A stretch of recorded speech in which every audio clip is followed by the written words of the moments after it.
CivilSalt activated.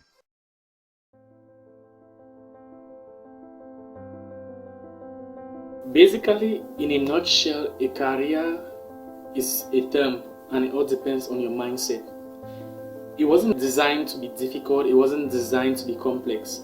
A career is that thing which you want to achieve, that thing which you want to become. A career is anything that you set forth as a goal, as a standard, as an achievement, as something in which you want to achieve satisfaction in. That career could be your job, it could be your lifestyle, it could be any other thing. It all depends on how you develop that mindset and the category of things which you want to determine as your career. So a lot of people tend to have a lot of misconception about the term career. So on a concept like this, if we say a career, boom, the mindsets are practically off the trail. But then I want you to understand this. Your life and the lifestyle you put forth could be your career. It all depends on your mindset, the mindset you have. Understand that when you place something and you put in efforts to achieve that thing, that automatically becomes your career. It must not necessarily be your job, it must not necessarily be any other thing. But understand that how you grow that career entirely depends on you, and how successful you become in that career also depends on you.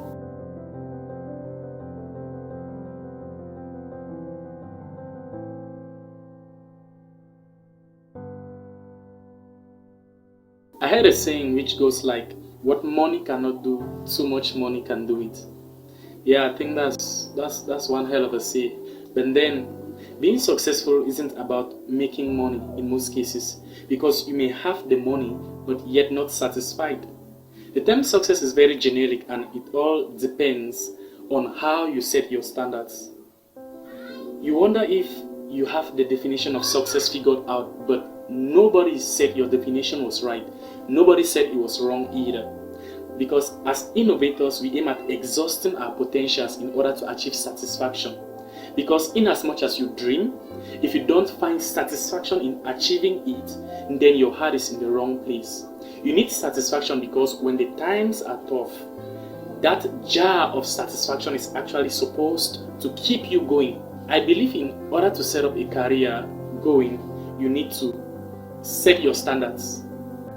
Imagine working 365 days a year, but an average person should at least do 1% daily, which I term it to be reality. Doesn't matter how small, just do something. It all sums up to 365% at the end of the year.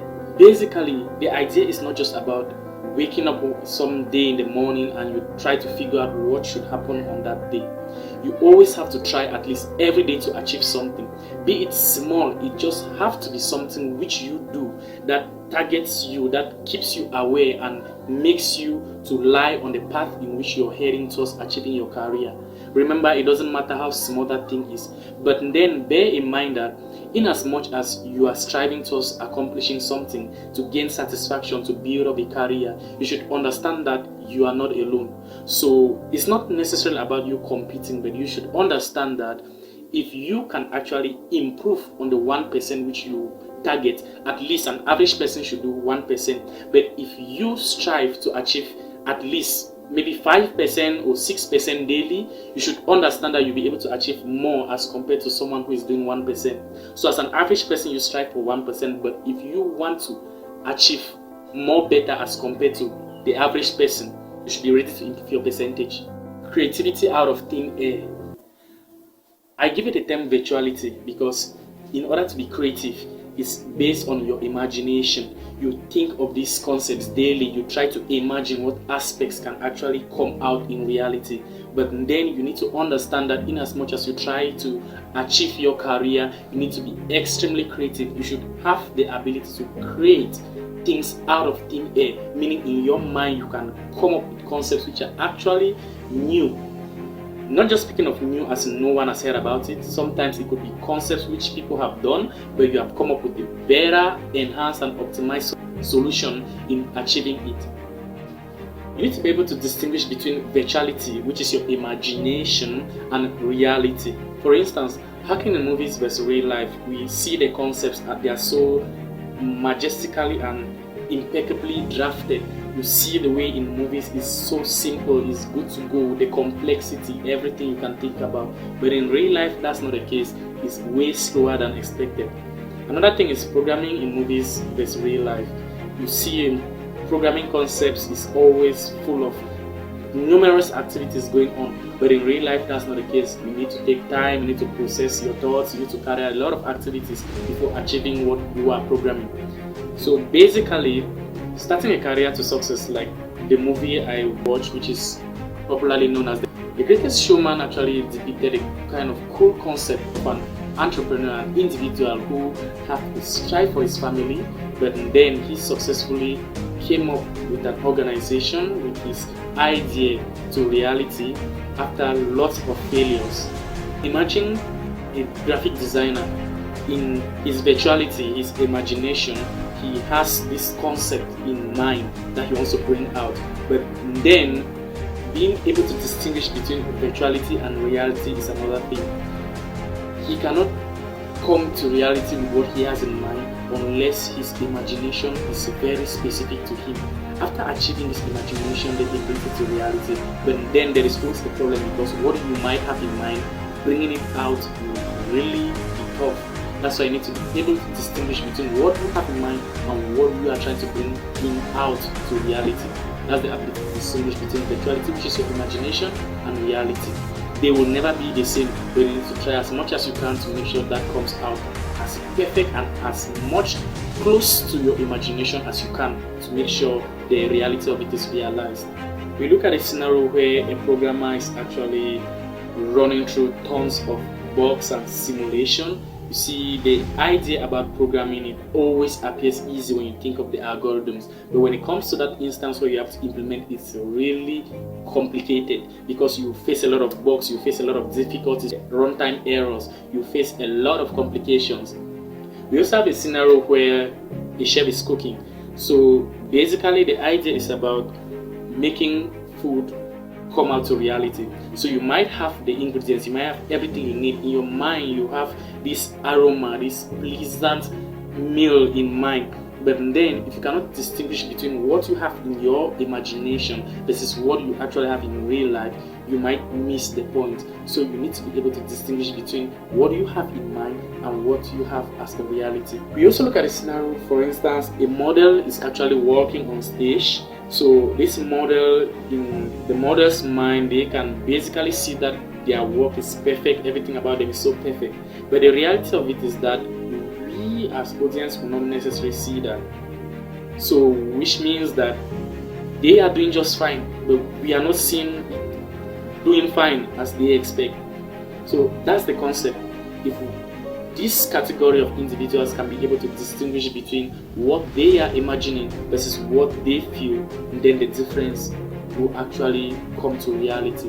Bear in mind that as an innovator, you need to be able to distinguish between your imagination and the reality, which means that what you are actually accessing in your memory is always different from what you want to bring forth as a reality.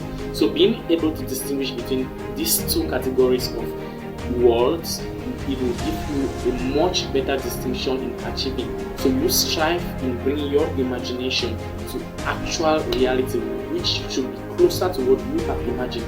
It's not just any reality we're talking about, it should be at least closer to what we're trying to achieve. Bring your virtuality into reality. After being capable to distinguish between virtuality and reality, you need to be able to bring this virtuality into reality.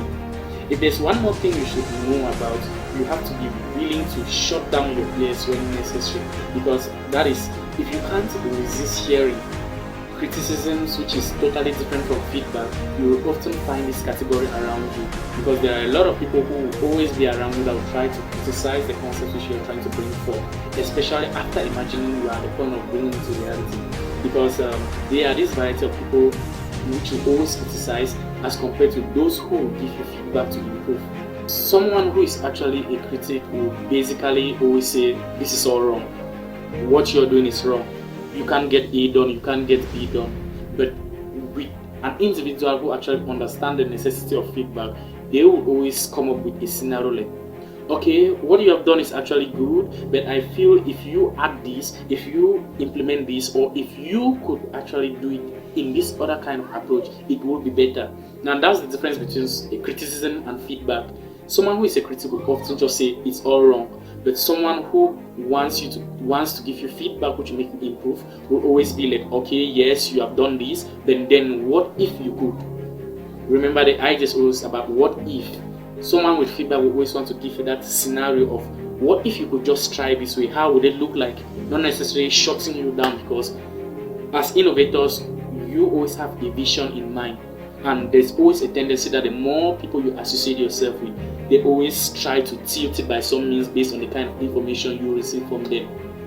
So you need to try as much as you can to bring your virtuality into reality, because if you can't do that, your concept, your vision will be lost totally based on the number of criticisms you receive. But if you keep on striving for feedback, then those categories of people which you surround yourself with will actually help you achieve your reality. Neuroplasticity. We are not afraid to make choices. We are not afraid to make mistakes. You should strive as much as you can to be willing to make changes. It must not be something big. It can be something small. It must not be something that must necessarily change the world. But we are all striving to make the world a better place. And that can never happen if you are not willing to make choices, if you are not willing to make mistakes. You should be able to learn new things. You should be able to open yourself to new experiences, which will in turn come up with a concept which I term neuroplasticity. The ability to grow your mind. You need to learn new stuff to help your brain generate new patterns in achieving solutions to complex situations. You need to be able to distinguish between facts and semantics. Now, what are facts? Facts are standards like you have to be creative, never give up, work hard, learn as much as you can for the cause. But then semantics are the meaning you harness out of facts. Sometimes these meanings might be blurry. Some facts might be so standardized that you can't change what has been made. Don't push it, accept and move on. Time is of essence, because when we have facts, we try to make meaning out of them, which is semantics. So if you cannot distinguish between what is already known, which cannot be altered, a lot will go wrong. So you need to be able to distinguish between the facts which you know and the semantics, which are the meaning of concepts you are trying to draw out of the facts which you have. Some are already standardized while some are not. So you need to be able to distinguish between these two. Your semantics out of certain facts might be wrong. So if you lack the ability to distinguish between what you have actually placed as a semantic as compared to what is already a fact, you might totally miss out a lot of concepts. The mindset of innovators is actually diverse, because we believe that one mind can change the world, but two can make it a better place. That's why I always consider the concept that says that have the skills people need, but if you can't afford that, you learn the skills people are looking for. That's the mindset of innovators. We also need to understand that every failure is an opportunity. While the world sees failure, you see opportunity. An opportunity to rethink, an opportunity to retry, an opportunity to reassemble. So failure is actually an option, and how you treat this option will determine how successful you will become. But then I want you to understand something. Nobody said it was easy. Nobody said it was difficult either. It's not always about what you have to do. It's about what needs to be done. So you can ignore all this and be left behind, or embrace it and move forward. My name is Titus N. I have served, and now I will be of service.